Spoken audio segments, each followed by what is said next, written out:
Hello दोस्तों, स्वागत है आपका अपने YouTube चैनल ऑनलाइन तैयारी क्लासेस में। और दोस्तों आज हम शुरुआत करने जा रहे हैं अपने कॉम्प्लेक्स वेरिएबल के पार्ट 2 की।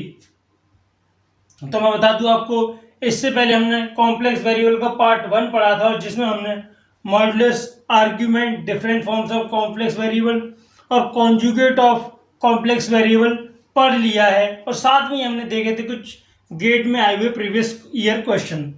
तो आज हम पढ़ने वाले हैं पार्ट 2, जिसमें हम स्टार्ट करने वाले हैं एनालिटिक फंक्शन से। मैं बता दूं आपको, अगर आपने हमारा पार्ट 1 कॉम्प्लेक्स वेरिएबल का नहीं देखा है तो हमने उसका लिंक डिस्क्रिप्शन में दे रखा है, आप चाहे तो वहां से देख सकते हैं या आप हमारे चैनल की प्लेलिस्ट में जाकर देख सकते हैं, जहां हमने गेट एग्जामिनेशन के लिए इंजीनियरिंग मैथमेटिक्स की कंप्लीट सीरीज तैयार की है।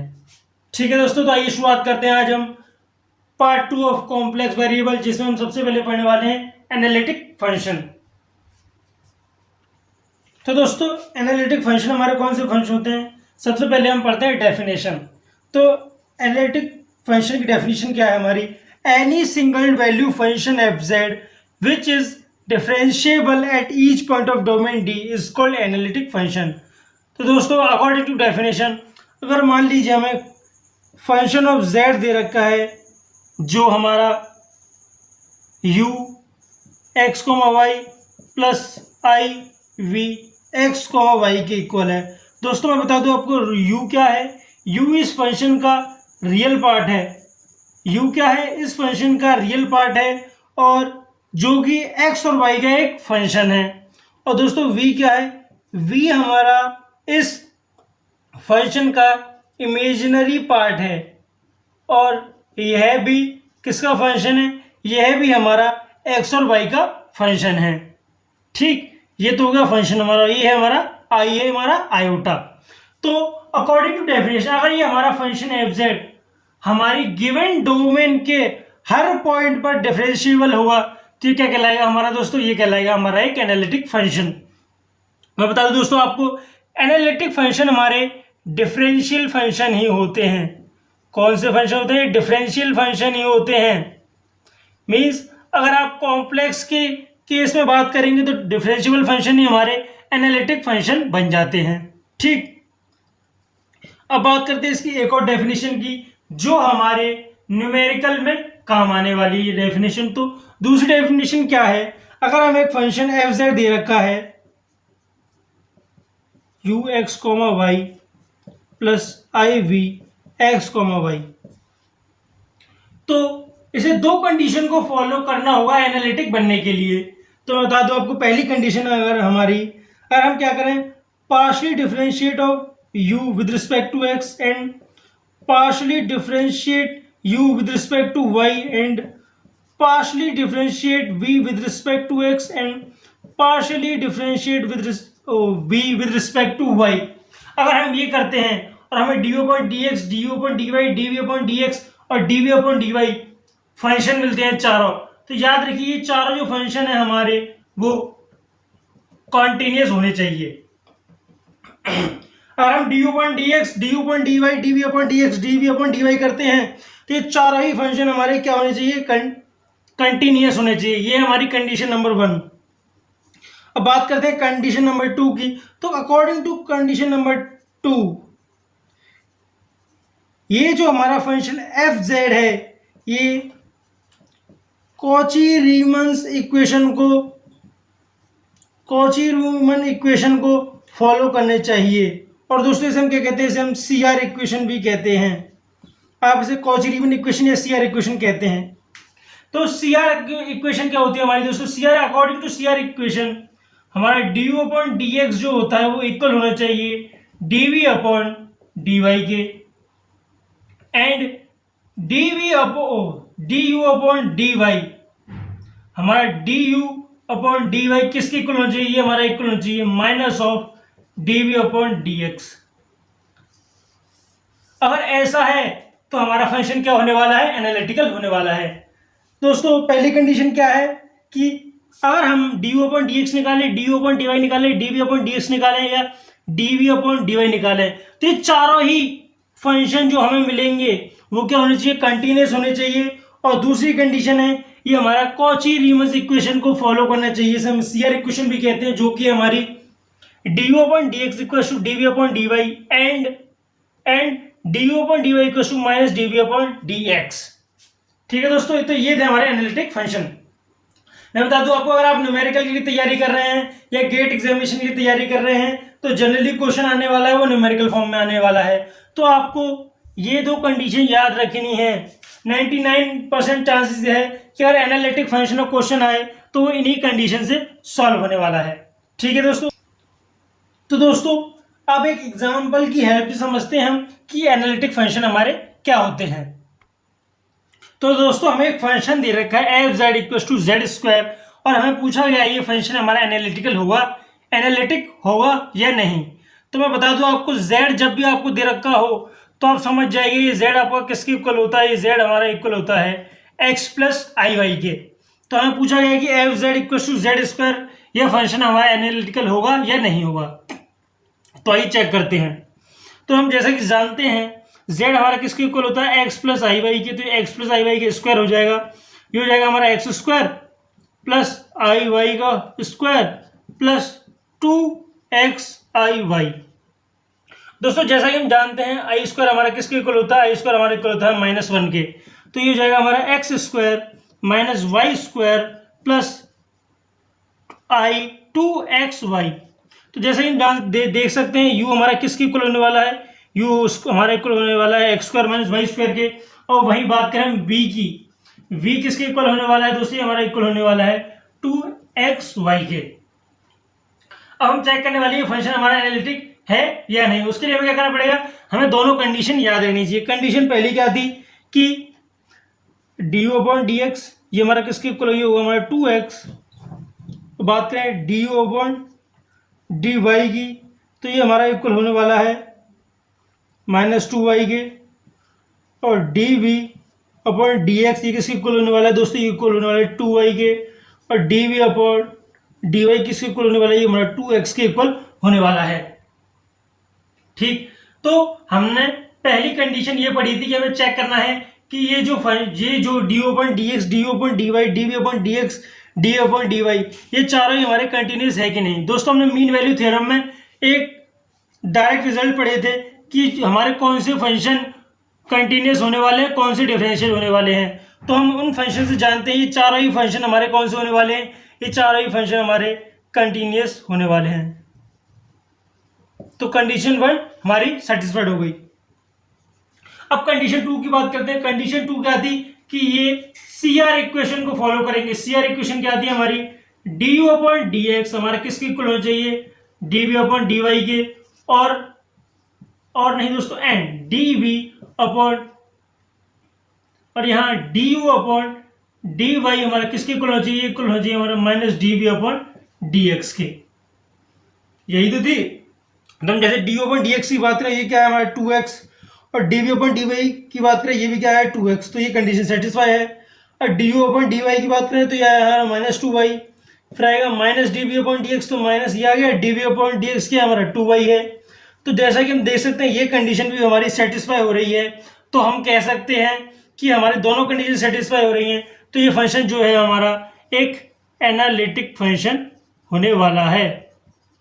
ये फंक्शन कैसा होने वाला है, ये फंक्शन हमारा एक एनालिटिक फंक्शन होने वाला है। ठीक है दोस्तों, अब देखते हैं प्रीवियस ईयर में आए हुए कुछ गेट क्वेश्चंस। तो दोस्तों ये क्वेश्चन हमारा प्रीवियस ईयर गेट एग्जामिनेशन में आया हुआ है, और क्वेश्चन हमें कहा गया था कि हमें एक फंक्शन दे रखा है कॉम्प्लेक्स फंक्शन जो कि इक्वल है किसके, f x plus i y equal to u x comma y plus i v x comma y. और हमें कहा गया यू जो है हमारा किसके इक्वल है 3x square minus 3y square के। तो पूछा गया है कि v का एक्सप्रेशन क्या होने वाला है अगर ये फंक्शन जो है हमारा एक एनालिटिक फंक्शन हो तो। एनालिटिक फंक्शन हो तो v की वैल्यू क्या होने वाली है, ये क्वेश्चन हमसे पूछा गया है। और हमें 4 ऑप्शन दे रखे थे। Option number A 3y square minus 3x square plus K, option number B 6x minus 6y plus K, option number C 6y minus 6x plus K, और option number D 6xy plus के।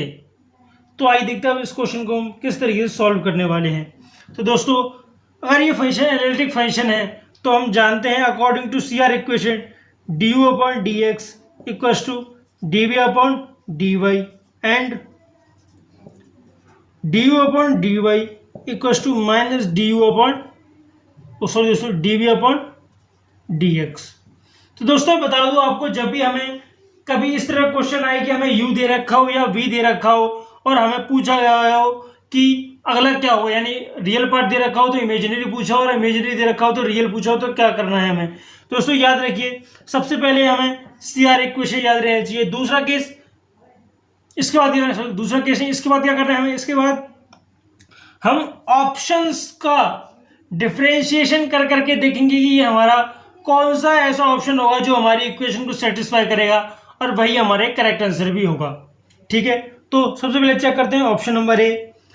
दोस्तों पहले सबसे पहले check करेंगे हम u, d you upon D x इसके equal होगा हमारा, d you upon D x हमारा इक्वल होगा 6x के, 3x स्क्वायर है तो 6x, और D you upon D y हमारा एक इसके इक्वल होगा, ये दोस्तों हमारा इक्वल होने वाला है 6y के। तो हमें d we upon D y equal to 6x आ जाए और minus d we upon D x वो हमारा 6y आ जाए, भाई हमारे करेक्ट आंसर होने वाला है। तो सबसे पहले करते हैं हम चेक ऑप्शन नंबर ए को। तो जब इसमें हम D we upon D Y करेंगे, D we upon D Y करेंगे तो हमें क्या मिलने वाला है दोस्तों, हमें मिलने वाला है 6y, और d we upon D y कीजिए हमें 6x चाहिए, तो हम कह सकते हैं कि ऑप्शन नंबर ए हमारा रॉन्ग आंसर होने वाला है। अब चेक करते हैं ऑप्शन नंबर बी। तो ऑप्शन नंबर बी में फिर से हम अगर हम D we upon D Y करेंगे तो हमें क्या मिलने वाला है दोस्तों, हमें मिलेगा -6, और हम जैसा कि देख सकते हैं हमें d you upon D x equal to D we upon D y है, तो d we upon D y क्या आना चाहिए हमारा 6x आना चाहिए, तो ये भी हमारा रॉन्ग आंसर है। ऑप्शन नंबर सी, जब हम D we upon D Y करेंगे इस फंक्शन का y के रिस्पेक्ट में डिफरेंशिएशन करेंगे तो हमें मिलेगा फिर से एक बार सी, जैसे कि हम देख सकते हैं हमें 6x चाहिए, तो ये भी हमारा एक रॉन्ग आंसर होने वाला है। तो दोस्तों जब 3 हमारे रॉन्ग आंसर है तो हम जानते हैं ऑप्शन नंबर डी हमारे करेक्ट आंसर होने वाला है। फिर भी हम इसे एक बार चेक कर लेते हैं। तो जब हम इसका d we upon D y से y के रिस्पेक्ट में डिफरेंशिएशन करेंगे तो हम जानते हैं हमें क्या मिलने वाला है, 6x मिलने वाला है, तो ये हमारा 6x इक्वल टू 6x। और बात करते हैं d you upon D y हमारा किसका -6y, तो हमें करना क्या है, minus d we upon D x निकालना है। जब इसका minus d we upon D x निकालेंगे तो हमारा किसके इक्वल आएगा, माइनस, और इसका d we upon D x होने वाला है हमारा 6y। तो जैसा कि हम देख सकते हैं ये भी सेटिस्फाई हो रहा है, तो -6y इक्वल टू 6y, तो ऑप्शन नंबर डी हमारा करेक्ट आंसर होने वाला है। ठीक है दोस्तों, जब भी इस तरह क्वेश्चन आए तो हमें क्या करना है, हमें हर ऑप्शन का डिफरेंशिएशन करके D you upon D X और D you upon D Y के इक्वल रख के देखना है, अगर इक्वल है तो वही हमारा आंसर भी होने वाला है। अब आइए देखते हैं अगला क्वेश्चन। तो आइए दोस्तों देखते हैं एक और क्वेश्चन। तो हमें क्वेश्चन में कह रखा है कि हमें एक फंक्शन दे रखा है, एक कॉम्प्लेक्स फंक्शन जो हमारा इक्वल है किसके, u x comma y plus i v x comma y. तो ये फंक्शन हमारा किसके इक्वल है, u प्लस आई वी के, जिसमें u हमारा फंक्शन किसका है, x कॉमा वाई का, और v हमारा फंक्शन किसका है, x और y का ही फंक्शन है। तो और क्वेश्चन में कहा गया है u हमारा किसके इक्वल है, u हमारा 2kx y के इक्वल है, और v हमारा किसके इक्वल है, v हमारा x square minus Y square के इक्वल है। तो हमें क्वेश्चन में पूछा गया है कि k की ऐसी क्या वैल्यू होगी जिस पर ये हमारा फंक्शन f(x,y) ये एक एनालिटिक फंक्शन होने वाला है। ठीक है दोस्तों, तो आइए सॉल्व करते हैं इस क्वेश्चन को। तो जैसा कि हम जानते हैं जब भी हमें फंक्शन एनालिटिक दे रखा हो तो हम क्या यूज करेंगे, हम हमेशा सी आर इक्वेशन यूज करेंगे। क्या करेंगे, हम सी आर इक्वेशन यूज करेंगे। तो हमें u क्या दे रखा है, u 2kxy दे रखा है, और v क्या दे रखा है, x square minus Y square. तो दोस्तों हम जानते हैं कि हमारा del u upon d you upon D x इसके इक्वल होने वाला है दोस्तों, ये हमारा होने वाला है del v upon del y के। जब हम del u upon del x निकालेंगे तो ये हमारा किसके इक्वल आएगा दोस्तों, ये हमारा इक्वल आएगा 2k के, और d we upon D y किसके इक्वल आएगा दोस्तों, ये हमारा इक्वल आने वाला है -2y के। तो जब हम इसे सॉल्व करेंगे y से y कैंसिल, 2 से 2 कैंसिल, k इक्वल्स टू -1 हमारा आंसर आने वाला है। तो दोस्तों k की किस वैल्यू पे ये फंक्शन हमारा एनालिटिक होने वाला है, के इक्वल्स टू -1 पे हमारा एनालिटिक फंक्शन होने वाला है। अब दोस्तों इसे एक बार चेक कर लेते हैं, d you upon D y ये हमारा किसके इक्वल होना चाहिए, हमारा इक्वल होना चाहिए minus d we upon D x. तो एक बार यहाँ से चेक कर लेते हैं के की वैल्यू क्या आने वाली है। जब हम यहाँ पर के की वैल्यू चेक करने के लिए करेंगे, d you upon D y क्या आने वाला है 2kx। अब minus d we upon D x क्या आने वाला है, ये आने वाला है हमारा -2x। तो x से x कैंसिल, 2 से 2, के इक्वल टू फिर से क्या आने वाला है, के इक्वल टू फिर से -1 आने वाला है। तो -1 हमारा करेक्ट आंसर होने वाला है इस क्वेश्चन का। आइए देखते हैं अब अगला क्वेश्चन। तो दोस्तों ये क्वेश्चन भी हमारा प्रीवियस ईयर में आया हुआ है और क्वेश्चन में हमें क्या दे रखा था, हमें एक फंक्शन दे रखा था एफ जेड जो कि हमारा इक्वल था जेड प्लस जेड स्टार, जहाँ जेड क्या था, जेड हमारा एक कॉम्प्लेक्स वेरिएबल होने वाला था और जेड स्टार क्या था हमारा, जेड स्टार हमारा क्या था, एक कॉम्प्लेक्स कॉन्जुगेट था। तो पूछा गया था हमें कि इन चार ऑप्शन में से कौन सा ऑप्शन सही होने वाला है, जिसमें ऑप्शन नंबर ए था हमारा कि जो हमारा एफ जेड होगा बोथ एनालिटिकल और कंटिन्यूस। सेकंड ऑप्शन था F Z is continuous but not analytic. Option number C था F Z is not continuous but analytic. और ऑप्शन नंबर डी था neither continuous and not analytic. तो दोस्तों अगर आपने हमारा पिछले वीडियो नहीं देखा है तो मैं बता दूं आपको कि हमारा कॉम्प्लेक्स कॉन्जुगेट क्या होता है। दोस्तों अगर z हमारा किसके इक्वल होता है, z हमारा किसके इक्वल है, x प्लस आई वाई के, तो इसका कॉम्प्लेक्स कॉन्जुगेट z स्टार ये हमारा किसके इक्वल हो जाता है, ये होता है हमारा x माइनस आई वाई। तो हमें एक फंक्शन दे रखा है एफ जेड जो कि हमारा किसके इक्वल है, z plus Z star. z हमारा किसके इक्वल है, x प्लस आई वाई के, और जेड स्टार हमारा किसके इक्वल है, x माइनस आई वाई के। जब इसे सॉल्व करें हमें क्या मिलने वाला है, 2x मिलने वाला है। तो जैसा कि हम देख सकते हैं u क्या है हमारा 2x है और v क्या है हमारा, v इक्वल्स टू 0 है। तो दोस्तों हम जैसा कि जानते हैं कि एफ जेड हमारा 2x से इक्वल होने वाला है, तो इतना तो हम कह सकते हैं कि यह जो फंक्शन हमारा एक कंटिन्यूस फंक्शन होने वाला है। ठीक, अब बात करें एनालिटिक की, तो एनालिटिक के लिए हम क्या चेक करेंगे, अब हम सी आर इक्वेशन चेक करेंगे। उसके लिए पहले हम निकालेंगे d you upon D x किसके इक्वल होना चाहिए हमारा, दोस्तों d you upon D x हमारा इक्वल होना चाहिए, मार्कर बदल लेता हूँ एक मिनट, d you upon D x हमारा इक्वल होना चाहिए d we upon D Y के। तो d you upon D x हमारा क्या है, किसके इक्वल होने वाला है, d you upon D x equal होने वाला है हमारा 2 के, और d we upon D y किसके इक्वल होने वाला है, इक्वल होने वाला है हमारा 0 के। तो जैसे हम देख सकते हैं दोनों ही हमारे इक्वल नहीं है। तो फंक्शन ऑफ जेड हमारा क्या है, एक कंटिन्यूस फंक्शन तो होने वाला है बट एनालिटिक नहीं होगा, जो कि हमें ऑप्शन नंबर बी में दे रखा है। तो ऑप्शन नंबर बी हमारा करेक्ट आंसर होने वाला है इस क्वेश्चन का। तो दोस्तों अब देखते हैं हमारे हार्मोनिक फंक्शंस कौन से फंक्शन होते हैं। तो अगर हम हार्मोनिक फंक्शन की डेफिनेशन की बात करें तो उसकी डेफिनेशन क्या है, any function of x and y which satisfy the Laplace equation is said to be harmonic function. तो अकॉर्डिंग टू डेफिनेशन अगर हमें कोई फंक्शन दे रखा है, हमें एक फंक्शन दे रखा है किसका, एक्स और वाई का, और वो हमारे लाप्लास इक्वेशन को सेटिस्फाई करता है, तो हमारे को एक हार्मोनिक फंक्शन है। तो मान लीजिए u हमारा क्या है, एक हार्मोनिक फंक्शन है, तो हमारा delta two u equals to 0 हो जाएगा। और डेल्टा टू यू क्या है, double partial differentiation of u with respect to x plus double partial differentiation of u with respect to y। इनका सम क्या होने वाला है, इनका सम दोनों का ही 0 होने वाला है। ये होती है हमारी लाप्लास इक्वेशन। तो जैसे एग्जांपल लेते हैं, हमें एक फंक्शन दे रखा है क्या, y square minus x square, हमें एक ये फंक्शन दे रखा है, हमें पता करना है ये फंक्शन हमारा हार्मोनिक फंक्शन है या नहीं है। लेट हमने क्या कह दिया, ये फंक्शन जो है हमारा वो किसके इक्वल है, u के इक्वल है। तो del u upon del x क्या हो जाएगा हमारा, del u upon del x हो जाएगा -2x। अब बात करें del two u upon del x two, ये हमारा किसके इक्वल हो जाएगा, ये हमारा इक्वल हो जाएगा -2 के।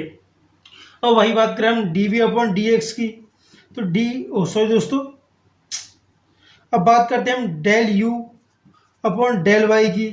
तो del u upon del y किसके इक्वल हो जाएगा, del u upon del y हमारा इक्वल होने वाला है 2y के। और वही del two u upon del y two, ये हमारा किसके इक्वल होने वाला है दोस्तों, ये हमारा इक्वल होने वाला है 2 के।